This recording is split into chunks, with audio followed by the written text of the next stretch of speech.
আসসালামু আলাইকুম আমার ফেসবুক বায়ু বোনেরা, দর্শক বায়ু বোনেরা, যারা আমার ভিডিওটা দেখতেছেন খেয়াল করে কথাটি আমার শুনবেন। আপনার ইমেজ কমার আর ফলোয়ার কমার অনেক কারণ রয়ে গেছে। অনেক কারণ কিরম, মনে করেন অন্যজনের ভিডিও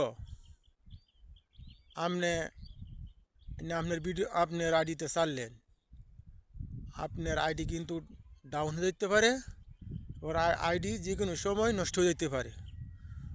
অন্যজনের ভিডিও আপনি ডাউনলোড করে আনিয়ে আপনার আইডিতে ছাড়লেন, আপনার ফলোয়ারও কমবে, আপনার এঙ্গেজমেন্টও কমবে। এঙ্গেজমেন্ট কমার উদ্দেশ্য হইল আপনার অন্যজনের ভিডিও পোস্ট করলেন, অন্যজনের ভিডিও আপনার ভালো লাগলো, এই ভিডিওটা আপনি কী করলেন, ডাউনলোড করে আনিয়ে আপনার আইডিতে ছাড়লেন, আপনার এঙ্গেজমেন্ট কমবে, ফলোয়ারও কমবে। অন্যজনের ভিডিও আপনার ভালো লাগতেই পারে, তাই আপনি অন্যজনের ভিডিও ডাউনলোড দিয়ে আনিয়া আপনার আইডিতে ছাড়তে হবে এমন কোনো কারণ নেই। এমন যদি করেন তাহলে আপনার আইডি যে কোনো সময় ফেসবুক মালিকে নষ্ট করে দিতে পারে। আর কথা হইলো অন্যজনের ভিডিও দেখেন, দেখিয়া অন্যজনের ভিডিওটা দেখিয়া আপনিও এমন একটি কন্টেন্ট তৈরি করেন যে কন্টেন্টটা তৈরি করলে অন্যজনে আপনার ভিডিওটা দেখলেও হেরো মনে চায় আমবো একটি কন্টেন্ট তৈরি করবো সুন্দর করে। আপনি কন্টেন্ট তৈরি করে ভিডিও করেন নিজের কন্টেন্টে, তাহলে এই ভিডিও তাড়াতাড়ি ভাইরাল হবে। আর ভাই কথা হইল ভিডিও করবেন দে, ভিডিও করলে যে ভিডিওটা দেখলে মানুষের আকর্ষণ হয়, মানুষের দেখতে ভালো লাগে, এরকম ভিডিও তৈরি করেন।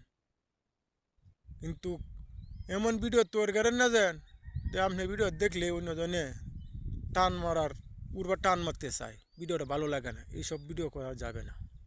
করলে আপনার আইডি ডাউন হয়ে থাকবে। আর কত হলো ভাই, আমি নিজেও ফেসবুকে কাজ করতে আছি আজ 7-8 মাস ধরিয়া, কিন্তু হয়তো সফলতার মুখ দেখতে পারি নাই। তা আপনারা সবাই আমাকে লাইক কমেন্ট করবেন, সাপোর্ট করবেন, আমার পাশে থাকবেন। আমারও মনে খুব আশা আমি ফেসবুক থেকে কিছু টাকা পয়সা কামাই করে আমার ছেলে মেয়ের মন উজ্জ্বল করব, এটা আমার মনে খুব আশা ছিল। কিন্তু আমি আল্লাহ তাআলা আমার আশা পূরণ করতে আসে না, কিন্তু একদিন না একদিন সফলতা আল্লাহ তাআলা করবেই, এটা আমার মনে খুব বিশ্বাস। কিন্তু কেন কিছু রয়ে গেছে, আপনারা সাপোর্ট লাগবে, আপনারা লাইক কমেন্ট করলেই আমি ইনশাআল্লাহ একদিন না একদিন সফলতা হতে পারবো।